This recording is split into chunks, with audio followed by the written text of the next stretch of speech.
Polina, good afternoon. Thank you so much for joining me on the podcast today. Thank you. It's good to be here.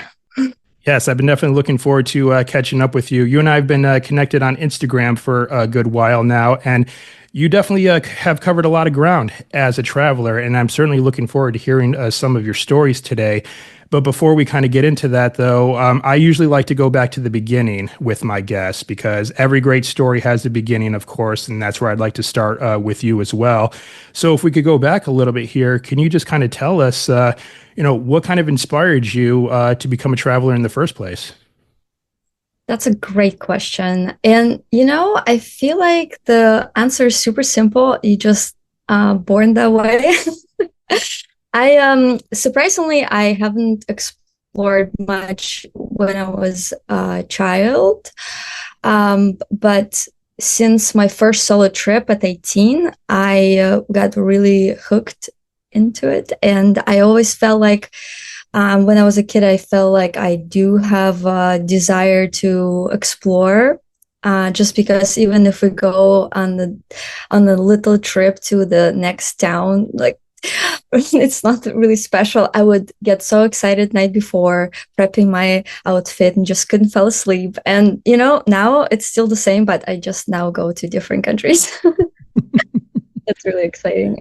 So Yeah, I certainly know the feeling. I was like that myself growing up just as well too. Like I grew up in kind of like a rural area, and so anytime I actually made like a family trip to like a bigger city or something like that, where I saw like buildings that were taller than my house, I always thought that was so cool. So I certainly can appreciate that sentiment. Absolutely. So you said that your first solo trip was when you were 18 years old. Where did you go to, or where did you decide to make your first trip?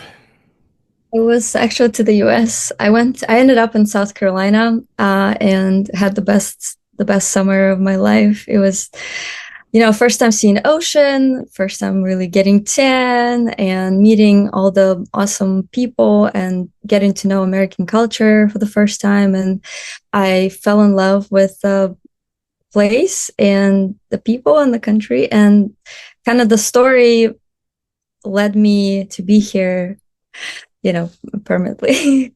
So I've been living 14 years now in America. And where are you from originally? Yeah, I was born in Russia. Okay, and now coming from Russia to South Carolina, aside from like cultural differences that you've observed, what was sort of like the landscape differences? I don't know. Do you come from like a large city in Russia? Are you from like rural Russia? Can you kind of tell us a little bit about that? Yeah, I was born in a small town in this kind of like close to Moscow. I would say maybe 7 or 8 hours away from Moscow. And considering sizes of Russia, that's pretty close, I'd say. And I, there's just plain and some forest maybe. It was really different. I never seen ocean before. Uh, like I never really been to the beach. So it was a lot of exciting moments that trip. Yeah, and I loved. So the most interesting thing about it, the first time in my life I experienced humidity. I Mm. remember it was dark outside when I arrived. It was hideous plane ride. So many layovers. And then the I remember walking towards the gate, and I was like, "Oh, it's gonna be so cold because it's dark, And the doors open, and then this warmth everywhere, and I was like, "What is this?" I just found out later that's called humidity, and since then, I'm in love with humidity. Okay, now a couple of things that I'm curious to unpack there. So, what was it about South Carolina that kind of made you decide to want to go there first on your first time visiting the U.S.? Because, more often than not, when I talk to like people from Europe or Asia who are coming to America or at least express interest in wanting to come to the U.S., they normally think of places like New York City, Los Angeles, Miami, and other major cities. But South Carolina, that's not one that comes up very much for people who are visiting the U.S. for the first time, at least not that I've heard yet. So what was it about, I guess, South Carolina that stood out to you? Yeah, I think I was aware that I am young and I'm traveling by myself, and I also my English wasn't that, great at that time. So I wanted something smaller and safer. I chose southern states because they people are generally like happy there and The very Southern very charm, yeah. much so, and also smaller town like Myrtle Beach, South Carolina. That's where I ended up, and yeah, it was a good choice. It is random. Now I understand why it's so random, but at that moment it felt right. Gotcha. Right on. Okay. Another thing, and this is always kind of so fun. I think you're probably like the first guest actually that I've had on the podcast whose first international trip was to the U.S. So I'm just curious about your perspectives on that. So I have to ask about your impressions with the food. Like when you first got here and you started trying some American fare. What were your thoughts? What did you think of the food when you got here? Gosh, I was in love with all the food. Yeah, I was all the fast food. Everything was so delicious, all the candy. I felt like I'm experiencing my childhood finally. I'm I would not say um like I'm from very poor family, but I am so for me food is associated more like you needed to live, not as a pleasure. But it's really quickly changed. I remember my favorite thing was Dr. Pepper. First time I tried it, I was obsessed. Like Dr. Pepper, at night I would go and try to find a store to just to have Dr. Pepper. First meal was Taco Bell. It was also, and I loved it because some kind soul was curious. Like it just ended up helping me. That trip was crazy. Like now I'm looking back as an adult, I was like, what am I doing? Why am I getting in the car with a known person? you know, at that time it felt right. But it's I ended up eating Taco Bell for my first meal, and they asked me like, "Have you had Mexican food?" And I was like, "Never." I was like, "Taco Bell." So things like that, or if whoever wants to take me out like during that summer, I would always say like, "Let's go to McDonald's." They're like, "Again? Why?" I was like, "I love it." I was so easy, but So, at what point did you kind of decide that maybe the U.S. was a place that you want to settle for the long haul? Because you said you moved here about, was it 14 years ago? I think you and we might have talked about that before we hit record. Is that about right? yeah, yes, I traveled twice to America for the summers, and then I moved for school when I was 20. And it was really like life-changing experience, like these two trips, because I got to really get familiar with the culture and the people, and it felt like home. This is what made it special because I felt so comfortable here. I never missed home. I never felt like I shouldn't be here. It just was always positive experience. I met really wonderful people, and everything just was so smooth when I was here. That made me feel like I want to be here for longer. And schooling was a fun experience here. I did double major in Utah. Uh, and then that's where my journey for photography started, actually. So a lot of things US did for me, um, all Gotcha. positive. Okay. So after you kind of got yourself situated in the U.S., obviously you did decide to continue this newfound interest of travel and adventure, and I'm sure, of course, photography weighed into this quite a bit, just as well too. So after you getting situated in the U.S., what were some of the other places that you decided to travel to after you were basing yourself out of here? Well, I didn't have to go too far. Being in Utah, I really spent some quality time in the mountains. It was great to check out all the beautiful national parks that Utah has. And I that's where my love for hiking started. I never even knew the word hiking. In Russian language, we don't have word hiking. Oh, So really? Huh. yeah, so everything was just like new to me and exciting. I Utah was a turning point for me to actually appreciate traveling that much. And then I did a couple road trips, longer ones through like from Northern California to Seattle. That also was life changing. And that's where my style of road tripping came. I love to do a longer road trip and just hit different locations as I progress. And I love those type of trips, you know. It feels the day feels so long because you constantly see something new. And actually, like California, obviously during that time, California was accessible. I would go there a lot, and Arizona and Nevada and Wyoming. So Western states were the primarily focus for several years, for like the 6, 7 first years, and then I started to focus on other countries after Gotcha. that. Now, did you go to Angel's Landing in Zion? You have to, yeah.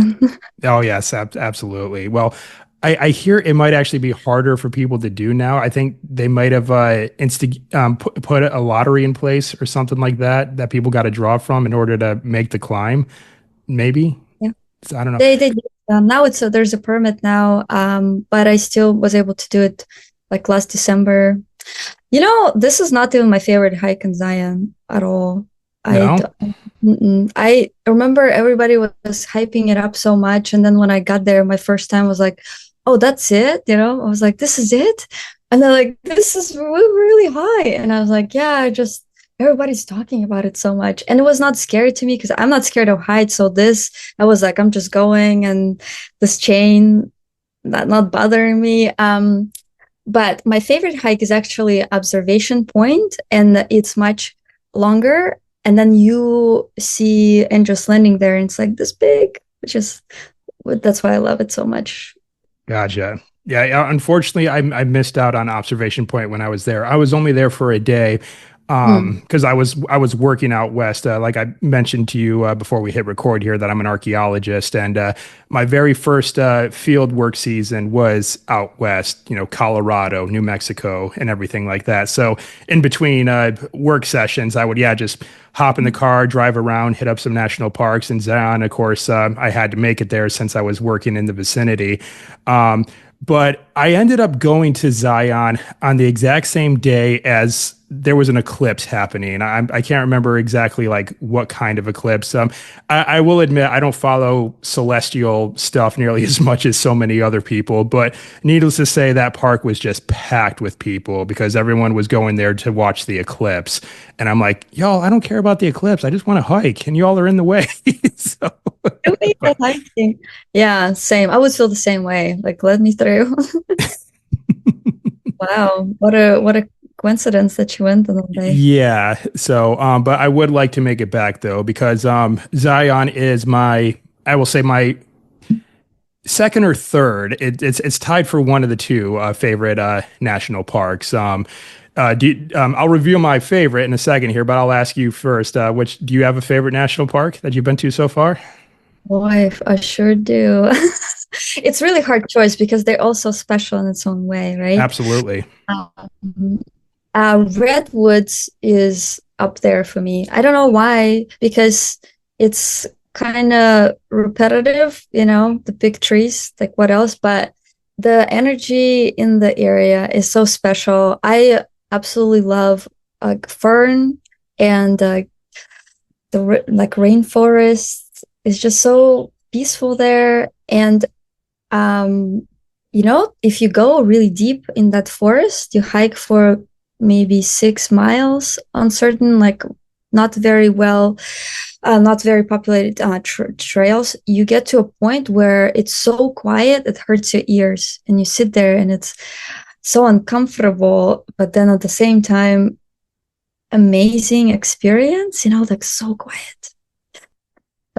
Yes, But Yeah, I do know that feeling. I have been like so deep in the woods myself on a couple of occasions where I'm camping and I'm trying to sleep, but I could actually hear like my heart beating and everything like that. It is so bizarre when it gets that quiet because where do we ever go otherwise where it gets that quiet? Like never. So, yeah, so I do know that feeling, but I haven't been to redwoods yet, but I think another big appeal that I think maybe has drawn you to there as well is just, these are Mother Nature's skyscrapers. I mean, they're massive. I mean, just when you see they're very, very powerful forces of nature's in their own right. And I think that's got to lend to the appeal, I'm sure.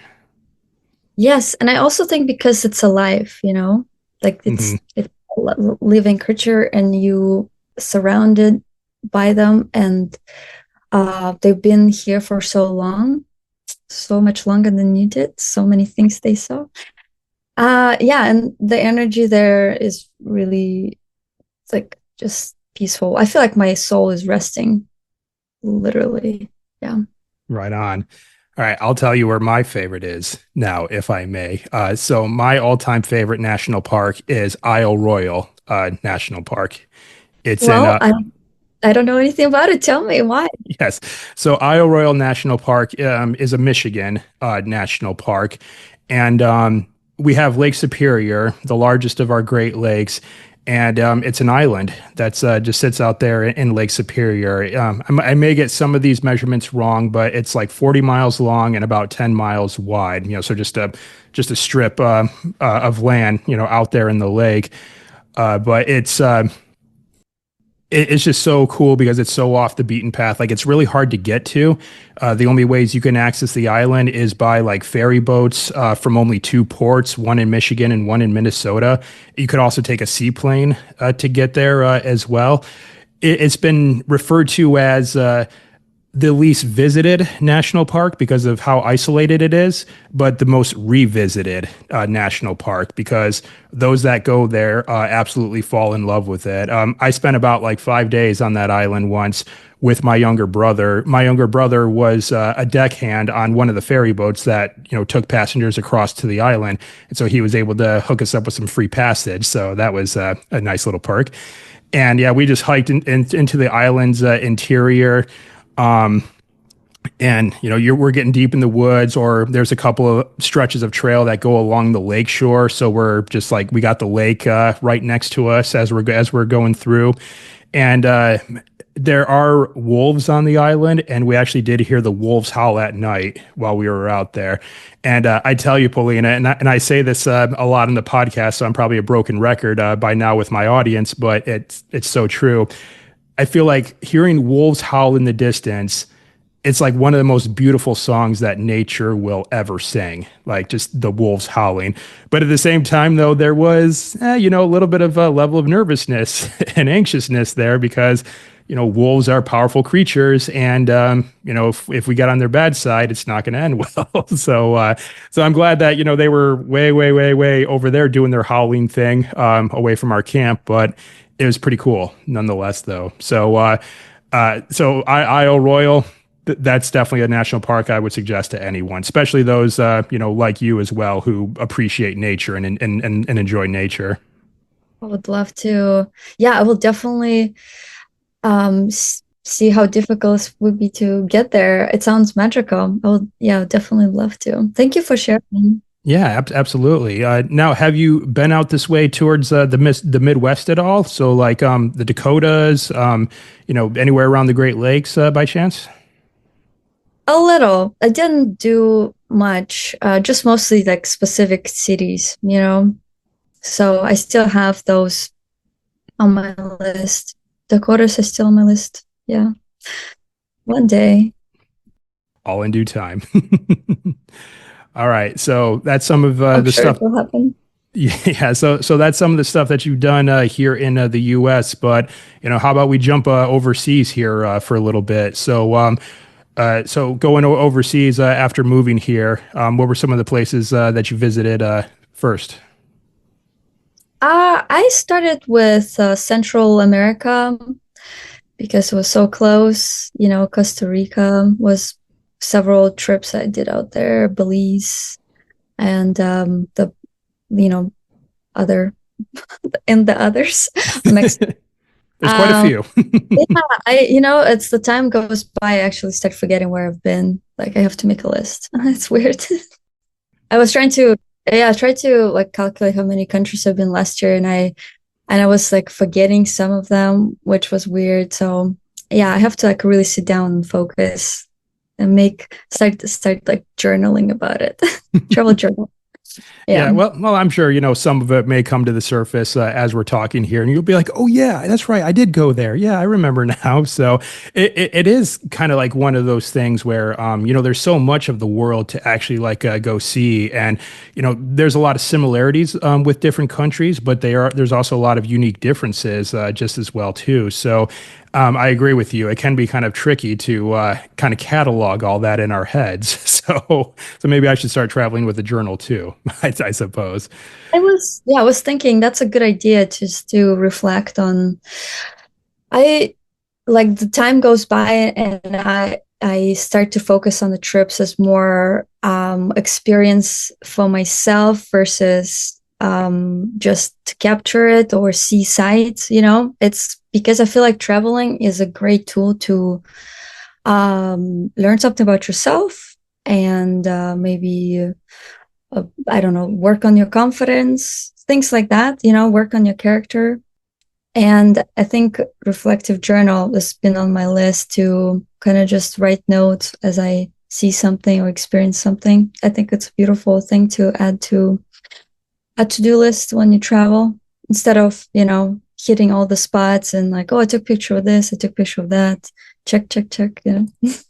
Yeah, it's interesting that you bring that up. I was actually talking with a friend of mine the other day about that. How when a lot of people travel to some places, it almost just seems like it's like a box checking thing more than anything. It's like they'll go to like this amazing monument or this amazing castle, and they just want to do like a photo shoot really quick. Which there's nothing wrong with that necessarily. I mean, of course, you want to get pictures and memories, but I like, at least for me, I'll say, and it sounds like maybe you might resonate with this as well. It's just, I do like having that immersive like experience. Like if we're there to see the country, let's actually see the country. Let's not just blaze through it. At least that's how I like to go about it. 100%, 100% agree. And that's why I love to look for like local spots, stay a little longer, like in the less populated streets, just go to local stores and like talk to locals. I don't know. That's what really the precious parts of travel experiences to try to imagine myself living here, like what a different reality would it be if that would be my street and I would wake up every day here and maybe go to the store or this would be my favorite restaurant. It's just immersing yourself and imagine a different life. I don't know. Sometimes I exercise that. No, that's really cool, and that's good advice I think for travelers too, to really just try to get the most out of their experience because traveling is certainly an investment. It can cost a lot to book a plane, get your Airbnbs, your hotels, or whatever, or transportation can rack up there too. And then of course there's the time investment. You may have to take time off work. I mean, both you and I are professionals, and we have to deal with the whole PTO thing, and we only get a limited amount of it. So it's just so if we're going to make that investment, let's try to get the most out of that investment. I would say for sure. So what I wanted to ask you next, and I'm asking this question on behalf of some women that I've had in my life. I've obviously shared some of my own travel stories with women in my life, and they love the idea of getting out there and experiencing in the world, but they're often afraid to, especially to go by themselves. And so I usually like to ask the women that come on the podcast to maybe kind of speak to them a little bit, so to speak. And I just wanted to ask you, if I may, was safety a concern that you had at all at any point while you were traveling? And if so, how did you kind of sort of manage that? Hmm. Safety as a female, safety, like this type of question, I would say, no, not really. I mean, I, you just, I live in Los Angeles, so I mean, you have to be anywhere I go. You have to be smart about what time is it and watch your six. Is that how they say it? Yeah, and What? in the military, yes, watch your six. Good one, Polina. Nice. You just have to be aware. You have to be just anything could happen to anybody at any given moment, and I don't live in fear usually, so I don't like do hypotheticals in my head, and maybe that's what keeps my attitude positive, or I don't know, maybe it's dumb, but I don't really worry about that, even though I would admit that as I do most of my trips solo, I do Google and do research on is this country like female friendly, just in general. And then I make a decision like based on that. And then I don't worry about it anymore. So I've been to Colombia. I mean, I've been to several countries in South America, like Peru, Chile. Um, I mean, Turkey is a weird one for women sometimes. I don't know, never had an issue. Okay. Well, it sounds like you're taking some good preparations there, some research ahead of time, which I'm sure would help, I suppose, if anyone is kind of sort of feeling that way. Well, how does the term go? Like an ounce of preparation is worth like a pound of cure, something like Oh, that. love that. It I, sounds good. I probably screwed that up though. But I mean, I think that's really what it boils down to is, yeah, definitely doing some preparation. I mean, of course, and that is the great thing about travelers in this day and age is that, we got so much information at our disposal right away to look this stuff up. So, so you mentioned that a lot of your trips were done solo. Have you ever traveled with others though, or have you done like maybe like group tours or anything along those lines? I'm not a fan of groups. I just love go with my own flow. Yeah, I traveled. I had many trips with my partners. I love girlfriend trips. Those are really fun. But because I work remote and I can work from anywhere, I have I have more flexibility to explore on the dates, I want to go. So that just ended up my solo trips just because I can. Why not? If it's a good week to go, I sometimes book this week and I'm going already like in a few days. It's just random. I never know what's gonna happen. Well, you did mention that traveling by yourself. There's a lot of benefits that you gain from that. I mean, one of the biggest ones for me was just being a better problem solver. Because if you're by yourself and you're in a foreign country and something goes wrong, you're the only one that you can really rely on to kind of sort of deal with that and get through it. So it's just like, so I think that's really kind of helped me maintain a level head when things get crazy because it's just if I start freaking out because something's going wrong, it's just going to get that much worse. So I'm just like, all right, calm down and work the problem is one of the things I've learned.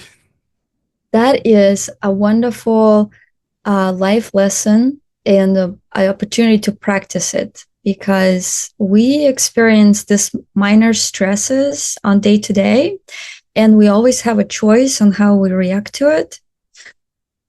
And I think if you um, had like travel experience where you put in stressful situations and you manage it and it happens over and over. When minor things happen in normal day to day, you take them as even smaller things, and you can let them go faster. That's what I found to be Yeah. true. Because I mean, we've definitely faced like far worse things, I think, on our trips than we have in our regular day to day. At least that's what I've kind of come to experience. So it sounds like you have just as well too. So Yeah, I mean it's life. Life happens, like planes. You could miss your plane.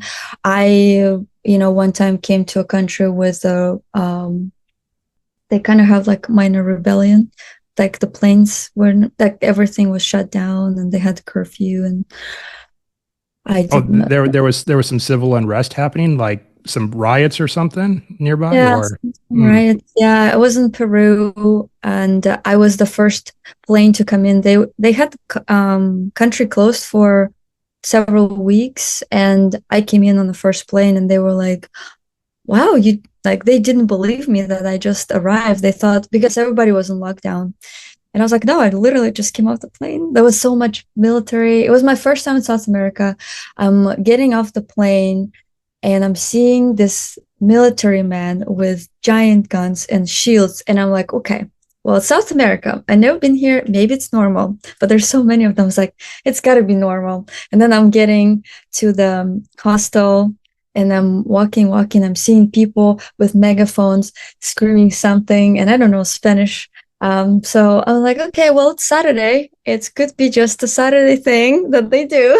And then I'm getting into hostel and everybody's freaking out. Everybody's like, we gotta get out here. They just opened the airports. We need to leave now. We need to go to any country just to get out of Peru. And I was like, what? I just arrived. Like I can't leave. Uh and then yeah, it was pretty intense. Just feeling the nerve like around me made me nervous, but I decided to stay, and I'm glad I did because uh, I usually say like it's all gonna work out, and it did. Everything was fine. it's so interesting that you bring up that story. I actually had something similar myself when I was traveling in Europe, actually. So at a certain point in my life, I lived in England for a year. I was going to get my master's degree over there, and I have a few friends in Germany, and I wanted to go out to Germany for Christmas and New Year's, and I had to go to the airport in Manchester, England, and this involved like getting up at like 4 o'clock in the morning. I had to walk to the train station in York. That's the city I lived in. And then I had to get the train to Manchester to the airport. And then, of course, go through the airport. And I had like, I think maybe just a single layover in Dusseldorf, Hmm. Germany, maybe. Yeah. And then I arrived in Dresden like pretty late local time. It was like 7 o'clock or something like that at night. It was already dark out and everything. So I was pretty tired from there. So I was definitely eager to meet up with my friend and just get back to his house and then just kind of just maybe start calling it a night after there. But he was late to come get me from the airport, and he said, "Hey, I'm sorry, man. I'm on my way. It's just been tricky getting around all these demonstrations in the city." And I'm like, "Demonstrations? What are you talking about?" And turns out, yeah, there was like some huge protests that were happening in the city center. And the city center just so happened to be where the trolley was located that goes to his neighborhood. Like he kind of lived in the outskirts of the city. And so we get out of the train station in the city center and we start making our way towards the trolley, and same scene that you just described in Peru. It was all these police just clad in their riot gear with their shields, big crowd of people. Like the people are throwing like glass bottles and other stuff like that at the police. You see these big SWAT vehicles rolling down the street with those big like water cannon hoses up on the top, like getting ready to repel a crowd. And I'm like, so I was exhausted from all the train and plane travel getting there, but suddenly I'm like, zip, just perked right back up again because I'm trying to be aware of my surroundings. Because when I see like a crowd of people like that are already riled up, I just feel like it's like a puddle of gasoline. It just takes one of them to ignite a spark and just totally launch the whole place into chaos. But this, and now the funny thing, Paulina, is that this happened on a Monday night. And I guess apparently that was the only time that these protesters went out and did this was on Monday nights for whatever reason. I'm like, God, it's like, don't you all got to be at work the next day?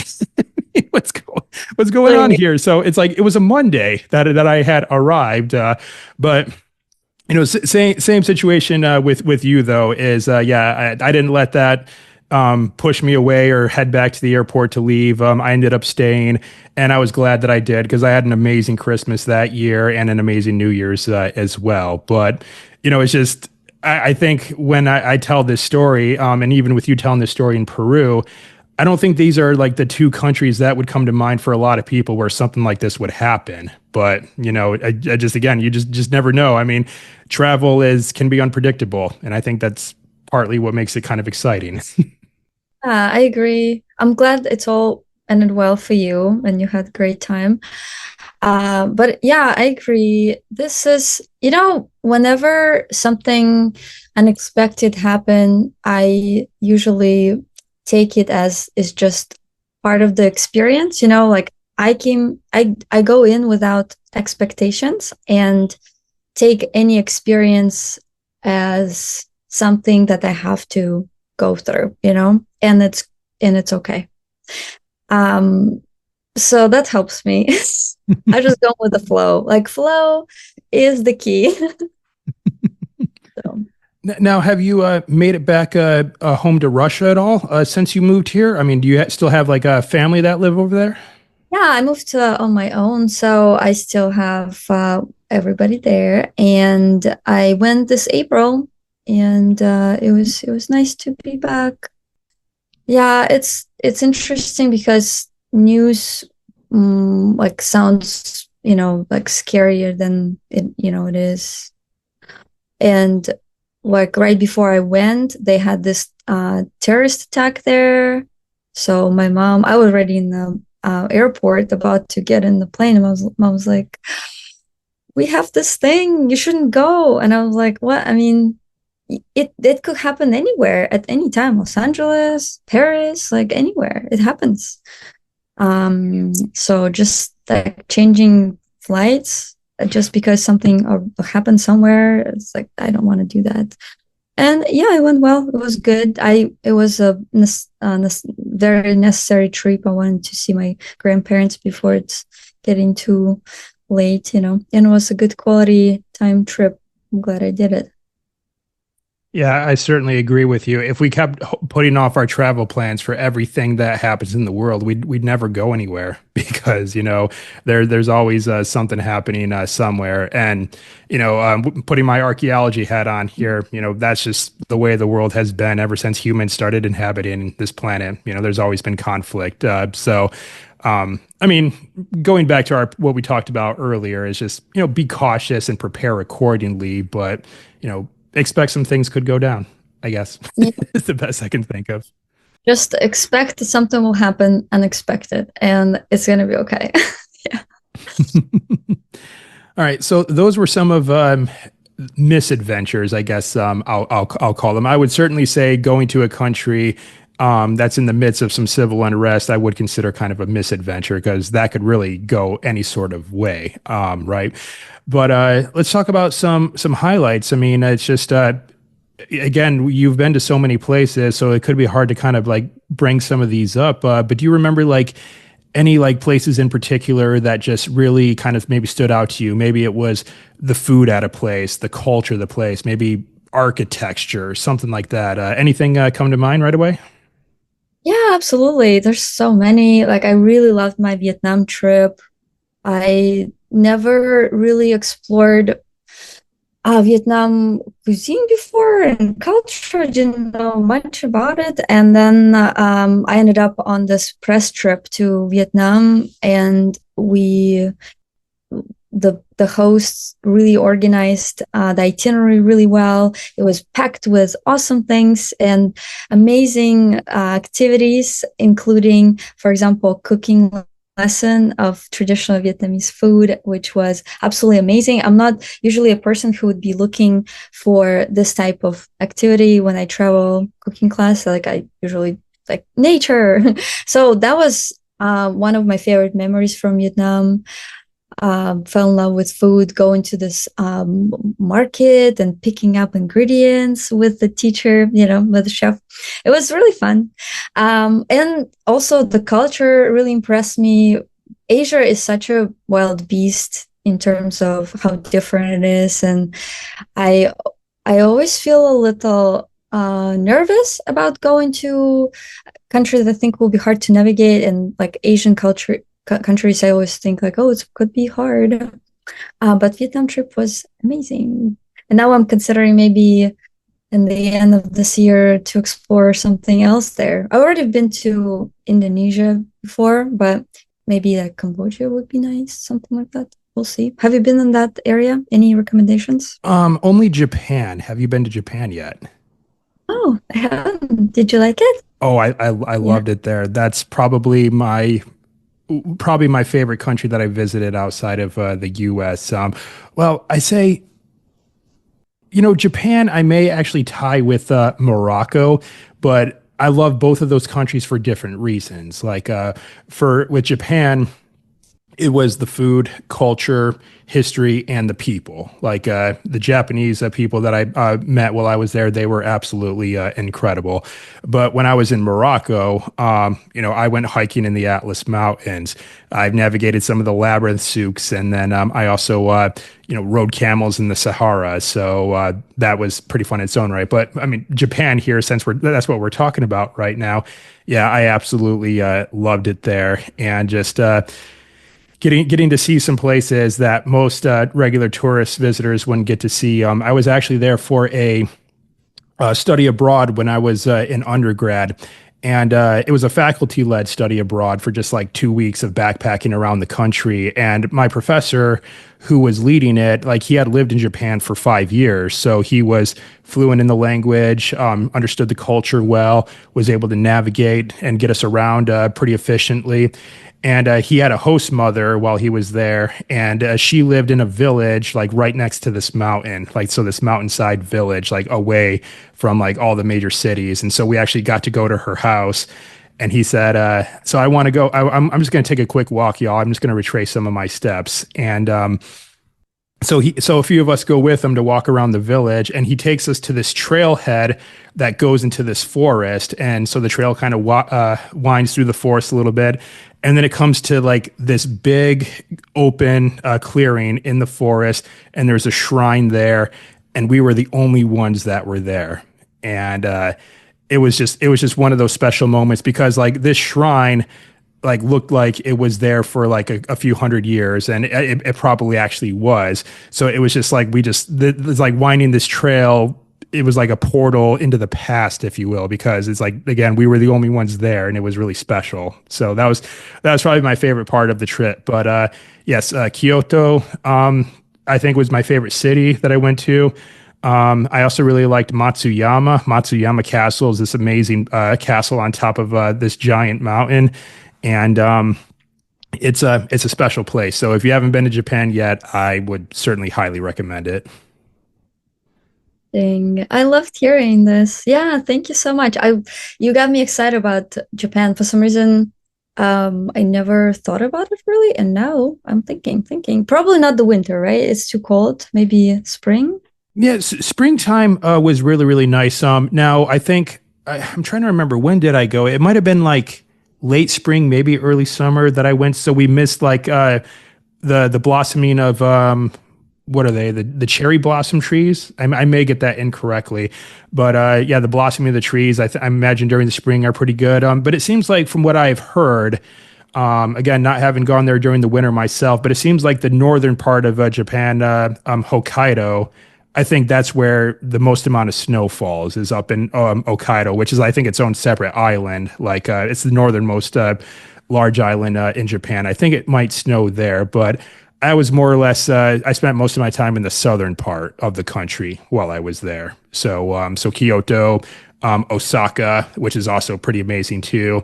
Okayama, Himeji. So I went to like 7 different cities while I was there. So it was but it was all amazing. And then when you do go, because I'm going to say when because it sounds like you're thinking about it, try okonomiyaki and thank me later when you try it. So Deal. Sounds good. I love that. all I'm right. excited. But yeah, like, so you definitely covered a lot of ground as a traveler, like I mentioned earlier. And, just kind of going through your Instagram to prepare for this, I just noticed that you really kind of have a good mix of adventures that you go on. You're in nature quite a bit. And of course, you're based in Los Angeles right now, and you've been to some other cities as well, too. Do you prefer one more so than the other? Like, would you think you prefer nature more than cities or vice versa? Or is it really just like the blend is just optimal? I guess I'll say. Yeah, it's a good question. Like as a person, I do not like living in small towns. I love big cities, and the bigger the better. Los Angeles seems to be a good size. We have 3.8 million people here, And and you all are sprawled out. It's a very sprawled out city. which is awesome because it doesn't feel too crowded. You still get all the benefits of living in big city. At the same time, we have so many parks here and we have the beach. You can go on the hikes. I'm surrounded by squirrels. I saw some major birds here. I saw owl recently. It Oh, was like really? Hmm. Los Angeles or what? We have parrots in the spring. So I love big cities, but I love visiting small towns, and I absolutely love camping trips. So I guess I am a type of person who loves the variety, and I love it all. And so I can't say that I'm committed to one or other. I just came back from San Francisco and I love going there. Like Northern California has my favorite type of nature in America, I would say. Yeah, this misty, foggy type of nature. Love it. And well, Um, pretty fitting for spooky season too. Yeah, those rainforests with the fog and it's all quiet, like we said. And you hear like a little so critter rustle some leaves over there or something. So eerie. yeah, right on. All right. Well, Polina, unfortunately, we are starting to bump up against time here, so I'm going to start winding us down here. But I do have a couple of like final, like sort of standard questions that I like to ask my guests towards the end of the show. So, of course, you're going to get asked these just as well too. And one of those being is I like to ask my guests to issue a challenge to our listeners because we got to hear some stories from you today. We got to get some information and insights from you today. But as I like to say, that can only take our listeners and our viewers so far. If they want to go out and do amazing things in this life, they got to take action to go out there and make it happen. So, with that, what challenge would you issue to our listeners today for them to go out there and start living a more adventurous life? I would say go on a backpacking trip by yourself. That I did it and it's really changed my life. So I would highly recommend to put to anybody on the bucket list if they haven't done it before, obviously, to give it a try. Maybe start with a maybe like 1 to 2 days. I did 5 and it was perfect. But if somebody is just starting, like 1, 2, 3 days, like and go back, it's great. Yeah. I think you And learn. where did you do that at? I did it in Patagonia. Okay. Hmm. Yeah. That had to have been amazing. Yes, it was. It was also insane trip. Like the winds were so strong there. Like I think it was 90 miles an hour wind. So Really? yeah, Oh, it was really. wow. And I also slipped and I fell down on my tailbone and I thought I broke it. I fractured it. And I had a really heavy backpack also, obviously. So that was fun. But just to look from outside how I just persevere and keep going. I finished the track and then I got on the glacier and I hiked the glacier after that. And even though I was in pain, I was like, I want to see it. I don't, this will not stop me. So just the things you learn about yourself when you're backpacking, amazing. Right. Well, One and of the then yeah, and then best things. being out in nature for that long too, it's just you get a lot of time to think because days seem so long when you're out there and we're not like always connected to the internet like the whole time. There's no Netflix for us to turn on. There's no a bunch of people, like huge crowds trying to get our attention or anything like that. It's just you and Mother Nature in all her glory, and that's pretty much it. Or if you're like there with others, I guess supposed to, there's them as well. But it's just, I've done some long distance hiking myself, and yeah, days just seem so long, and because there's no distractions, and there's something surreal about that, almost as if like that's where we're supposed to be. You know what I mean? 100%. And also, it's funny that you said the day feels long. Actually, in Patagonia, because you're so close to, the end of the world, the Right. day is long. It starts at 5 a.m. and ends like it's dark like at 11 p.m. So the day is really long. So that's what I liked about hiking there, because no matter how long my uh like distance for the day, I'm okay. I'm just hiking because daylight is still there. I never felt scared. And yeah, indeed, there's no distraction. You just It's just weird. I Most of the time I didn't think about anything. I just had empty mind. It was felt really restful because I feel like we have constantly like random thoughts that takes a lot of energy. And I was in this meditative state where I just paid attention to what I see and to the road, and just feeling the backpack, feeling my feet on the ground. It was a beautiful experience. Awesome. Right on. All right. So what I have for you next is my final three. Again, these are three. I like to think that they're fun questions that I ask all my guests at the end of the show. So of course you're going to get asked these as well, and I also will preface that these could be loaded questions just as well too. But so we'll fire away whatever you think of. And the first of these three questions is, what is your favorite place that you've been to so far? Oh gosh, my goodness. Well, I can just say a random place that I absolutely love. I would say Lake Tahoe.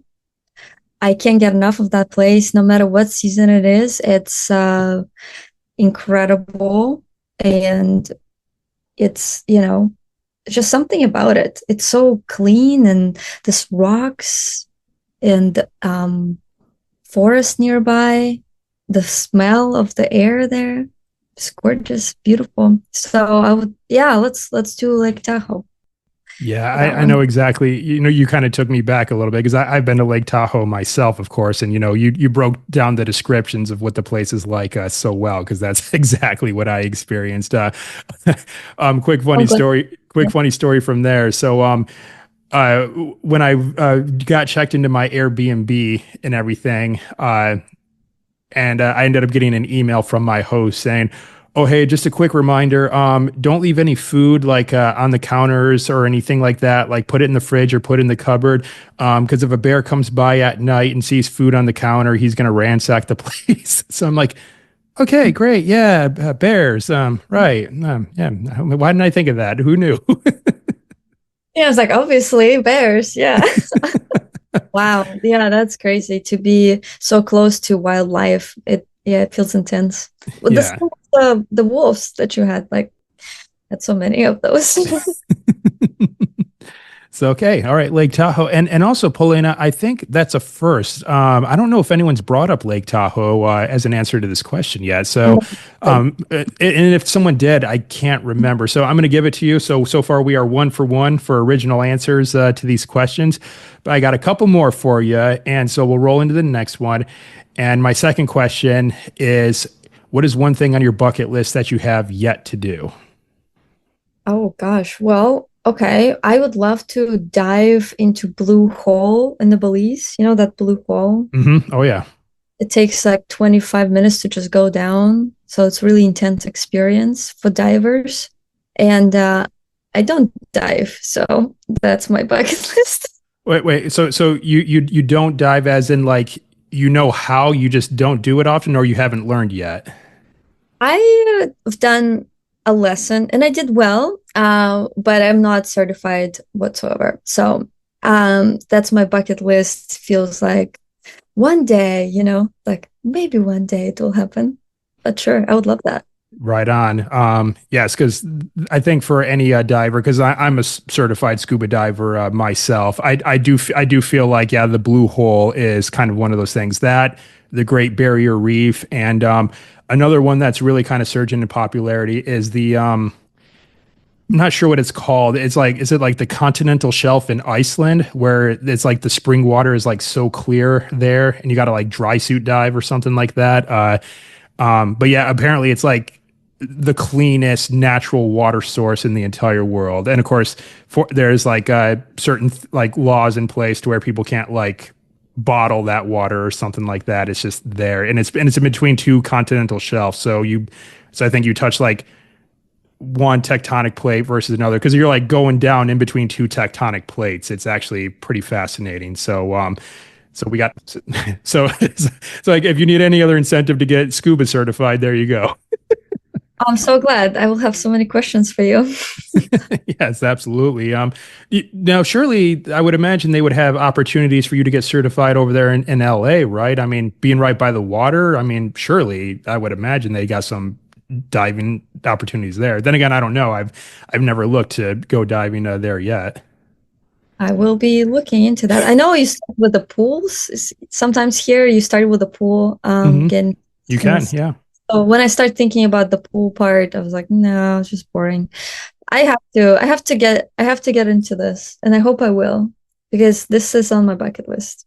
And yeah, so diving, I love like underwater world, just there's so much to see. It feels incredible. I snorkel most of the time, and it's one of my favorite things to do, just to watch the fish and the life out there. Just so much we don't know about it. So curious. Oh, absolutely. I mean, we've mapped the surface of the moon better than we've mapped our ocean floors. So, and it's funny that you bring that up. A few episodes back, I actually had a fellow archaeologist on the podcast, and she has her own podcast where she talks about like maritime history, like old shipwrecks and stuff like that. And yeah, one of the points that her and I were talking about was just like, like the ocean is just so vast, like the Pacific Ocean alone, you could fit every single continent on the surface of the Pacific Ocean. You'd still have like plenty of room to spare. So that's how big it is.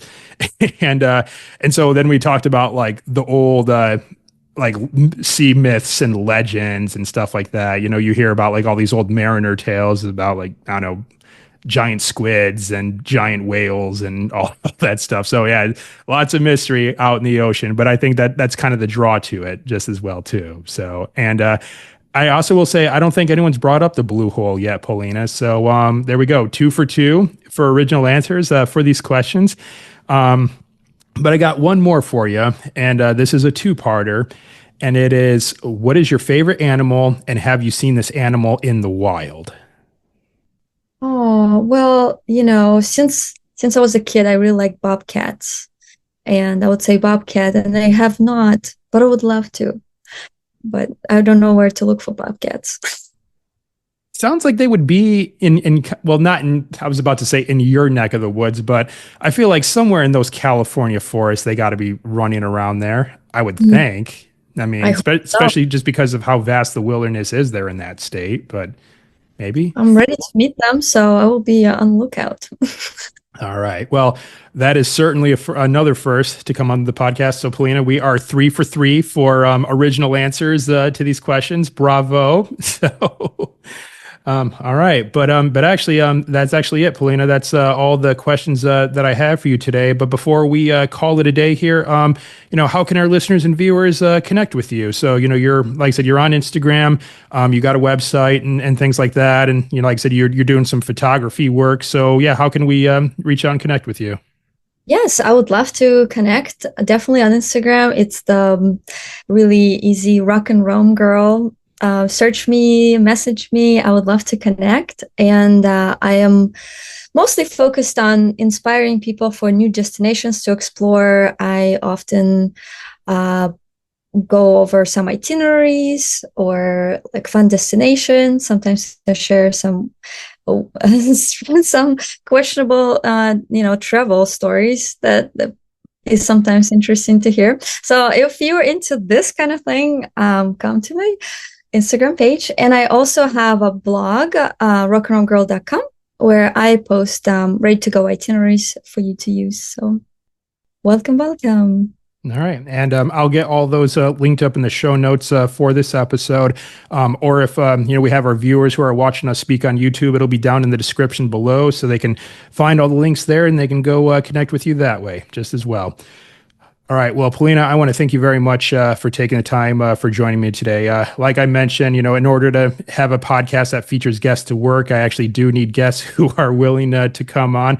But I was really glad to have you join me tonight. It was really great to connect with you further and hear your stories. I mean, having conversations like this, it always fires me up to, keep the traveling going myself and making sure I don't slow down either. So thank you very much for being here tonight. This has been great. Thank you so much for having me. I love your podcast and keep going with it. I hope you have many, many more guests to come. So thank you. All right, right on.